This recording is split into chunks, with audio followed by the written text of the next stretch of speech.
Like most sane, rational people, I hate seeing animals being hurt, being beaten, being mistreated. I hate seeing humans being hurt and mistreated. But at least most humans, when they get older, at least they have a little agency. Animals have none. They're alone and at the vagaries of the humans about them. A few days ago, over there by that path, I saw a man and he had a dog. It was quite a big dog, something like a Doberman, Rottweiler cross kind of thing. And I was talking to someone and we realised, you could see him, he was in the distance, you could see him, and he was shouting and he was beating this dog and he was thumping it and shouting, and God knows what the dog had done. And the dog was on a short lead by the looks of things, and it was cowering away, trying to pull away from him. But as soon as he stopped beating it, it kind of just trotted at the side of him and it was looking up at him. Oh, it's pitiful to see that it was kind of almost asking him for forgiveness. He was the pack leader. The dog loved him. The dog adored him. The dog would do anything for him. And he beat it. And still, it went to him to ask, what have I done? What can I do to make it better? It's like when you see dogs beaten and then they will crawl on the belly towards the person who beat them, asking, what have I done? What can I do to put it right? Why are we such bloody horrible things, humans? We don't deserve dogs. We don't deserve pets.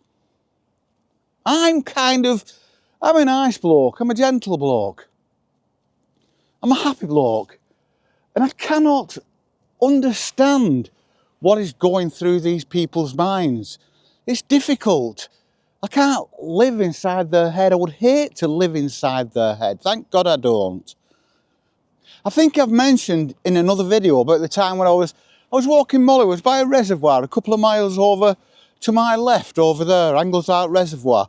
And I'd seen this, we were walking round and I'd seen this bloke before, him and his wife. God, they looked like a pair of real evil, growly, grumpy. He was a big bloke, we were at 6'4" and like, looked like he'd been chiselled. And he got this dog then, this little Jack Russell, and he was like shouting at it and grizzling at it then. And then we carried on walking, and then we ended up sitting on a bench overlooking the reservoir. And he came past, and as he came past, he kicked out at this dog, and he was shouting. This dog wasn't doing anything. It looked like an old dog as well.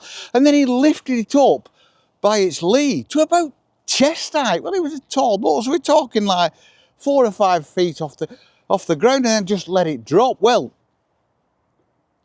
it wasn't anger. I don't think it was anger.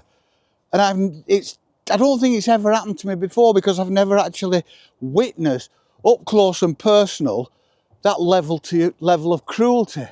But I just kind of jumped up with all this righteous indignation and went over to him and told him if I saw him doing that to that dog again, I would kick his teeth down the back of his throat. Thing is, he was bigger than me and he was younger than me, and he could have knocked me all over the place, but he didn't. He knew what he'd done. He knew what he was done was wrong, and it was almost as if he was so thick and so low IQ that he couldn't actually control his feelings. He had some kind of psychosis, and he knew it, because he went sheepish and he kind of just grumbled under his breath and walked off. And I often think, now, what happened to that dog? Was that a salutary lesson? And did he change his ways? But I doubt it. That dog's probably still being put under the same level of abuse. I hate it. I don't usually go off on talking about things like this, but it's been a bit difficult with Molly. You know, we'd have a claw hurt and everything. Anyway, that's getting better. But then we were up at 5 o'clock this morning because she was sick. Not a lot, but she was. And then Her ears are prick upright, but one of her ears was slightly down, as if, has she got some kind of an ear infection? Has she got this? Has she got that? What's been making her be sick? Has she got something wrong with her brain? I said, yeah, now my mind's going through this, and she seemed absolutely fine. Yes, she was only a little bit sick, and this does happen. But when dogs get older, just like when your parents get older, and little things start going wrong. I have things going wrong now all the time, but I can rationalise about it, and I can kind of understand. When my back hurts, I know why my back hurts. When I feel sick, I know why I feel sick. But Molly was sick this morning, she was confused, so she wanted to go out. She stood at the front door, so I had to like quickly get up and get out. We took her for a walk around the streets, and then she just lay in a bed for an hour until it was light enough to come out, because it's still, I think the sun might be up, but it's just coming up. The camera making it look lighter than it is. It's still actually quite dark. Anyway, we've come out now and she seems fine. Oh, Molly, stop eating grass. She's not fine, she's eating grass. So obviously she's got a little bit of a tummy upset, but I'm not going to worry unduly about that, because she does get tummy upsets, because she's that age, and we've changed the diet, and we might have to change the diet again. We will do anything we possibly can to make life comfortable for little Molly. So back to what we were talking about. It's very difficult, I think. I was brought up very, very luckily in a stable, loving environment, in quite a nice home. You know, we weren't rich, but we weren't badly off. My dad had a good job, my mum had a good job. They were both loving and nurturing and intelligent and rational and beautiful people. And it's difficult to understand what goes through people's minds. It's difficult to understand what forms people's personalities. So I suppose you've got to give some kind of leeway. If you come from a broken home, a disjointed family, a family where violence is the norm. I mean, this week now, we've just had the verdict in the Sarah Sharif case, where a dad and a stepmom beat her to death. And everybody, a more righteous indignation. Everybody on the news is ranting about it. And it's like, because you can't understand it, because it's just so out of the norm. It's just something that isn't part of your life, would never come into your life, isn't thought about, really doesn't even come into your social life. You just don't see it. So it's very difficult. But I suppose in some people's lives, if this is the norm when you're young, then I suppose it just becomes the norm when you're older, and your mind can kind of justify when you're doing it. It's telling you this is right, and when something, because you were punished for doing something wrong physically, and not just slap, I'm talking really bad. And if that happened to you then, and you didn't see anything outside that, then that's the norm. And you don't understand any different. I mean, I'm not condoning it, but perhaps that's something to do with it. Because you come across people all the time, don't you, that you see them in the street, you can tell people are aggressive. Everybody's confrontational. Ready, it's like on the defence all the time, ready to attack. I mean, I come across it all the time. You look at somebody, your eyes might just land on somebody's face as you're looking round, and they immediately glare at you as if to say, right, and they want to fight you. And it's like, what's going on, man? I mean, it's much easier to be nice. Thanks of all the bloody physical and emotional energy you're using up by being aggressive. It's completely stupid. Just look on the news nowadays. When was the last time you heard of like good news on the news? It's just bad news. And good news is it's relevant news, but you just don't see it. I remember when, years ago, at the end of the news, there was always a little frivolous item about somebody's cat or just something nice, or some kids had done something in a school or something like that. Even they don't happen anymore. What you get is bad news, bad news, bad news. And let's end on some bad news. And that's how it seems to be. So there is nothing really in life, there's nothing in society, there's nothing in the day-to-day. We're actually close to a road here, and there's lots and lots of construction traffic going past, and it's noisy, so pretty soon we'll head away from that, thank goodness. But there's no good news. So you're bombarded by bad news. And then you go out into the street and then you get this kind of aggressiveness off people. People don't want to talk. People don't want to smile and pass the time of day. They do out here. I must admit they do out here. I think it's just kind of, I don't know. It's in towns, it's in built up areas. Because all the news is about fights, theft, vandalism. All in built up areas. Cities, our cities are becoming no-go areas now. And that's another good reason to get out here into the countryside. What makes people aggressive? What?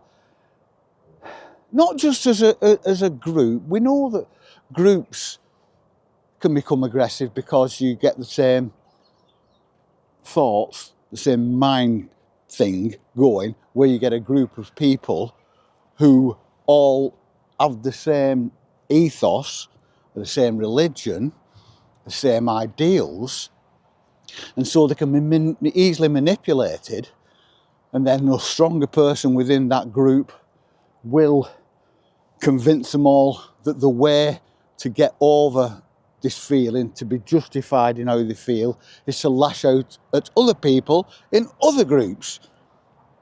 And we don't get that in the countryside, because we get people with dogs, people on horses, people just walking, and people with the kids in prams, and old people, lots of old people, little old couples walking along, holding hands. It's beautiful. It's a different world. What makes people so aggressive? What makes people hit animals? I hate it. Going back to dogs, and I think this is where you can draw some parallels between dogs and people. We come out here during the week and everybody knows everybody, and all the dogs are full of energy and they're running around like absolute lunatics and they're all barking away, but there's no aggression. If somebody's dog comes across a pack of dogs that are all, because there's 2 or 3 people and they all meet up and they've got a couple of dogs each, so there's half a dozen dogs, and another dog comes along and barks at them and they all bark back, and next thing you know, they're all charging around fields together, just having a great time. And that's during the week, but at weekend, it's slightly different. I think there's a lot of people come out at weekend with dogs that haven't had proper exercise or socialising during the week, probably just around the street, so they bring them out at weekend.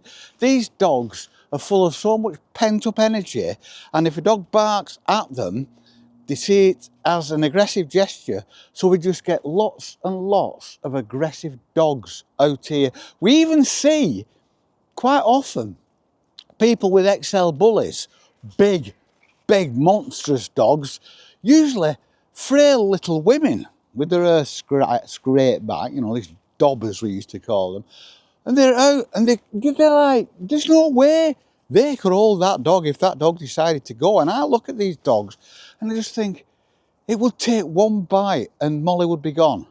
That's all it would take. So it's quite intimidating coming out at weekends, because like humans, dogs that have been kept away from other people have been kept in fairly boring environments where they've not a lot to do, or they haven't got the imagination to find things to do, to find hobbies. So they just sit watching the telly, just like their owners. They lie on the couch, bored, like their owners. And then they come out at weekend, and if you've got a propensity to violence, it's all built up and it's going to come out at the weekend when you come out. And this is what I find with humans. And yes, the people who bring their dogs out here at weekend, a lot of them are aggressive. A lot of them are looking for trouble. I get glared at. Like, people glare at each other, don't they? Just passing the street and glare. I think it's because it's kind of the thing to do in modern society is to be confrontational. That's the norm. And if you're told it's a norm and you aren't very bright or imaginative, then you just go along with it because it's the norm. Isn't society crackers? There's a wagon up there and it's delivering Hobgoblin ale. I love Hobgoblin. That's a fine beer. I wonder where he's delivering it to. He must have been delivering it over to the barn, the bottom barn up here where we park our car so that people can get drunk, which is a fine, fine pastime. I blame the owners. It's not the dogs, it's the owners. So I think we should round up all these aggressive dog owners and ship them off to an hostile island off the coast of Scotland. See how they get on there. And then farm all the dogs off to responsible families. There's a woman over to my right here shouting like mad at the dogs. There you go, dear. Because you're not allowed to have peace and quiet anymore. That's another thing, isn't it? You go around nowadays, everybody shouts, everybody has to be loud. And you come out here and it happens all the time out here. Can you hear her? You hear it all the time, people just shouting their heads off. We live in kind of weird, aggressive society, don't we? This was supposed to be a nice, quiet run-up to Christmas and all goodwill. But I think that bloke hitting his dog a few days ago really got to me. And I keep thinking about, is his dog all right? Is he still hitting his dog? Will I see him again? If I see him again, will I say something? And the thing is with me, because I'm spending so much, it's great spending time on your own. I love it. I love being on my own. I love the solitude. I love time in my own head. Sometimes you've got to get things out. And the good thing about this channel, or all channels on YouTube, is that you can talk to people. I can talk to you lot and I get response back. And it's like talking to friends. It's like, when I come out, it's just like I'm talking to you. It's like you're here at the side of me and we're just having a chat and I'm grumbling like a grumpy old man about things that annoy me in the day. And that gets it out and it's great. And I've talked about it now and I feel better for it. So perhaps on the run up to Christmas, it wasn't such a bad subject because I feel the better for it. And now I can carry on with my day and make sure that little Molly is okay. Keep her active. I'm going to keep her active today, I think. Not let her get into the doldrums. We shall see you all on the flip. Peace and love.